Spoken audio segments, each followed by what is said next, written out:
You may have heard of trauma being held in the nervous system and the need for a biopsychosocial approach to treating your clients. But have you ever considered that trauma may also be held in the local tissues? In today's episode, I talk about how trauma can be held in the tissues as well as the nervous system, and I share experiences of what you can do to address trauma in the body. Hello, friends. This is Lynn Schulte, and you are listening to the Birth Healing Summit podcast. We are here for meaningful conversations that will transform the way you work with pregnant and postpartum clients. Whether it is a new perspective, tool, or technique, you'll be able to implement it into your practice today. I invite you to sit back, listen with an open mind, and grab the golden nugget today's guest has to offer. Now let's get started. Hello, everybody. Welcome to this episode. Today, I want to talk to you about trauma in the body. And we are all, hopefully, everyone here listening in is well aware of the polyvagal theory and the sympathetic, parasympathetic, autonomic response to trauma, to stress in the body. The ventral vagal is our safety or safe and social connection. So when ventral vagal is activated, we're more social, we're able to be interactive in the world. When we get threatened, our sympathetic nervous system kicks in for fight or flight. And then when we feel completely overwhelmed, we go into dorsal vagal response, which is our freeze response in our body. And so that is all of the nervous system response to threat and trauma and that. And so we all know that the nervous system is definitely responsible for the trauma response in the body. And yet what I want to talk about in this episode is really what is happening more at the tissue level. So when we're dealing with trauma, yes, we need to approach the central nervous system and work with the nervous system at that level. And I feel it's also imperative that we work with the body from a tissue level as well. And so what I have been finding, I just have a couple of examples I want to share with you today.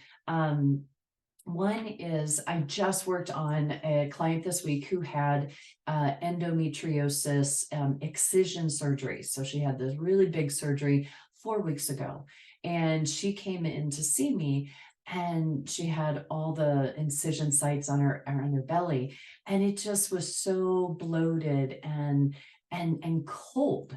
Her skin was cold right below from the incision points and lower.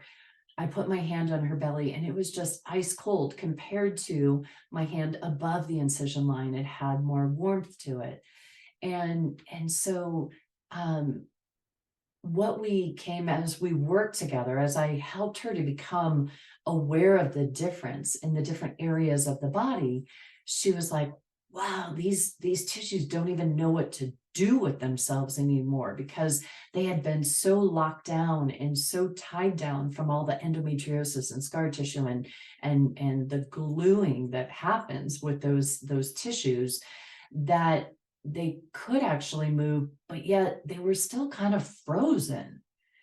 And I'm imagining that the surgery is really, there's a lot of moving and shifting, and I can't imagine maybe the tugging or the scraping off of the tissue and the cells, and like, what did those tissues go through in that surgery? And my sense is a lot of trauma, and the tissues themselves didn't quite know how to settle again. And it was funny, as I brought her awareness to where my hand was on the cold part of her belly, and as we stayed there and we worked with those tissues, it brought greater heat to there. And when I asked her, she's like, well, I don't think these tissues have ever known how to move.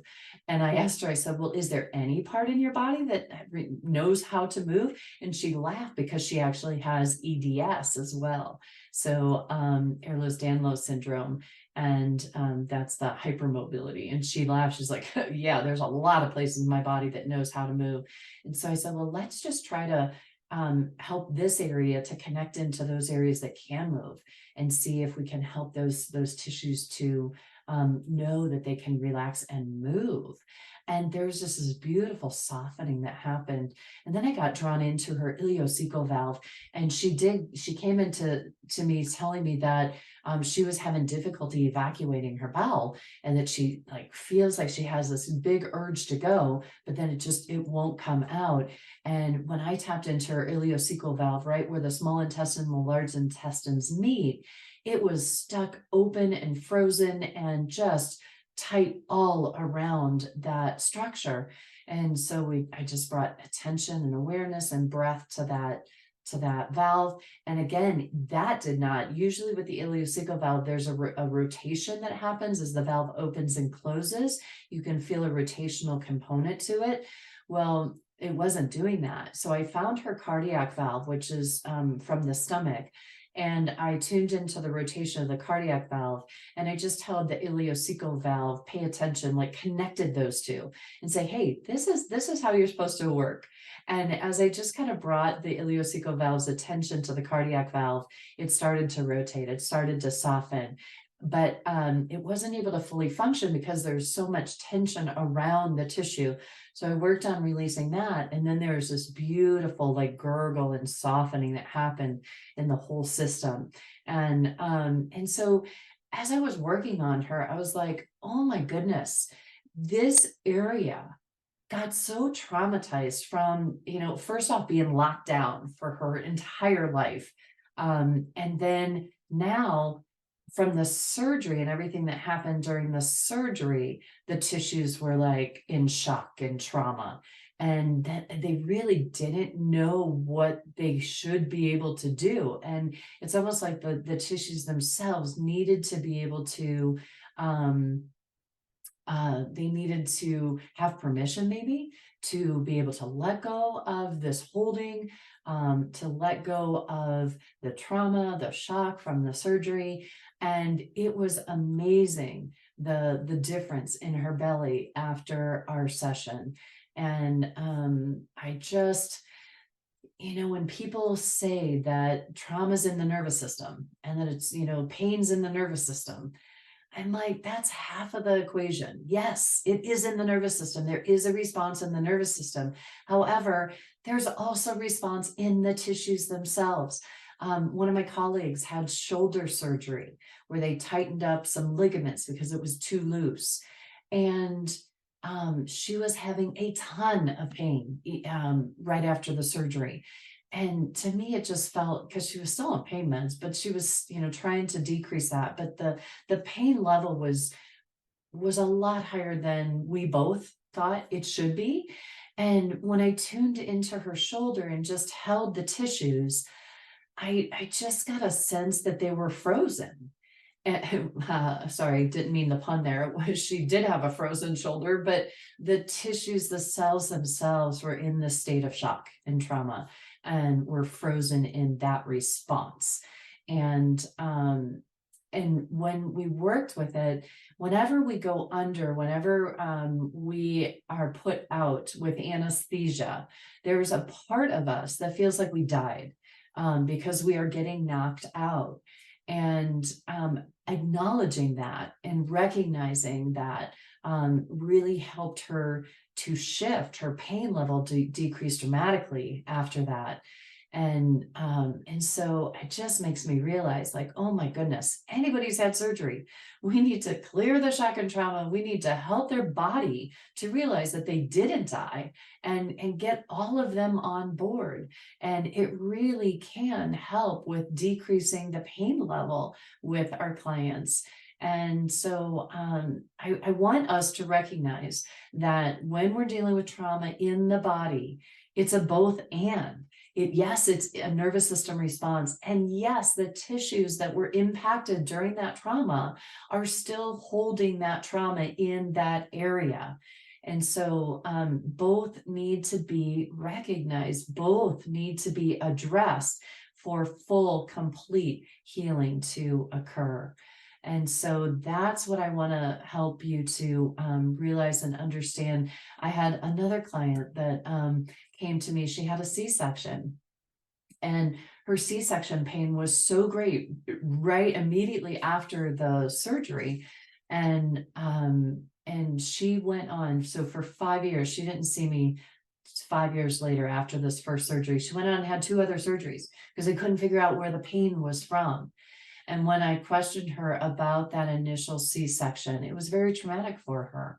And I was able to help her to release some of that trauma from the nervous system, and yet also from the scar itself and the uterus. The uterus to me is like it's holding its breath and it's frozen. And we need to help it to thaw. We need to help it to realize that it got beyond that trauma and that we're actually in present day awareness. And when it does, everything just kind of softens and the tissue lets go. And her pain, she still had the pain 5 years later, even after doing 2 other surgeries. They couldn't find anything because they weren't understanding the trauma response in the body. And trauma really does produce pain in the body, and it needs to be addressed at the nervous system level and at the tissue level as well. So here's what I invite you to do in the clinic. Here's my my challenge to you, is to really pay attention to what you're feeling in your hands. Put your hands on a body, on parts of the body, maybe even have one hand on one part of the body and the other hand on another part of the body.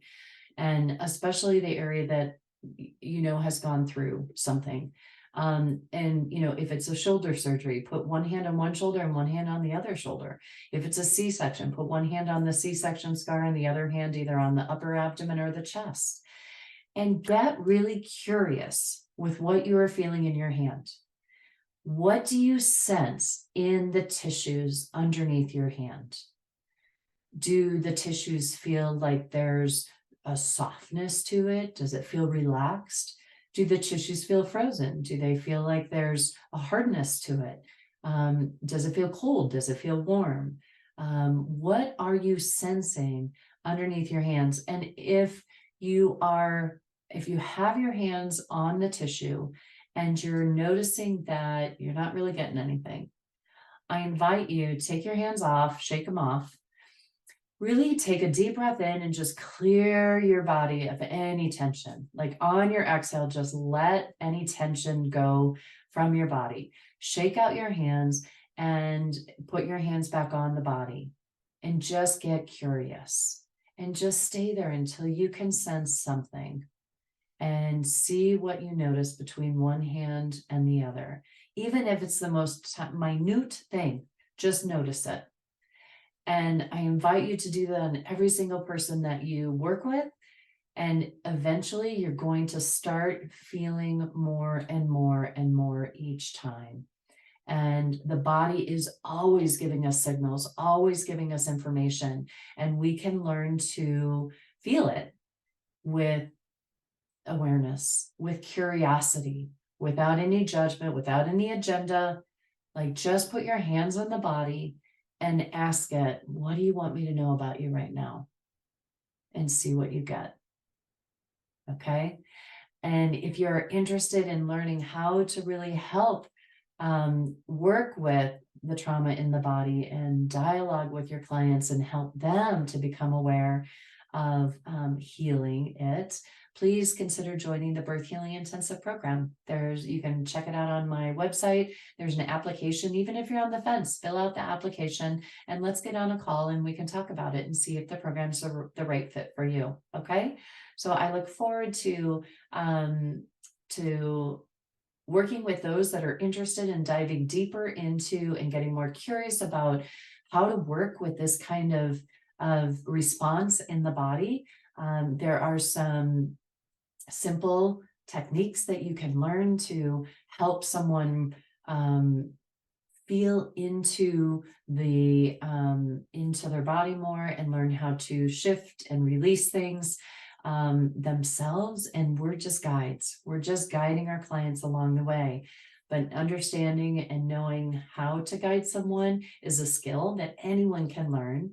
And if you have an interest in it, please fill out an application for the Birth Healing Intensive Program. And I would love to take you into the 9-month program, where it's really about you learning how to heal yourself so that you then know how to do it with others as well. The program is designed to help you heal yourself so you can show up more powerfully. You know you've got to heal your own trauma so that you're not getting triggered or traumatized as you work on other people.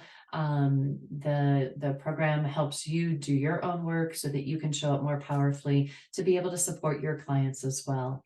So please fill out the application. Even if you're on the fence, fill it out, and we can get on a call. We'll do a one-on-one call, and we can see if this program is the right fit for you. Okay, thanks everybody for listening, and get curious with what you're feeling underneath your hands, and let the body talk to you, let the tissues talk to you, and just see what you can sense and feel. All right, thanks for listening in, everybody. Here's to smoother births and faster recoveries, and we'll see you all in the next episode. Take care. Bye-bye. Today's podcast was brought to you by the Institute for Birth Healing. To discover more, visit instituteforbirthhealing.com. To claim $50 off of any online course, use coupon code PODCAST50 at checkout. Till next time, I'm Lynn Schulte, founder of the Institute for Birth Healing.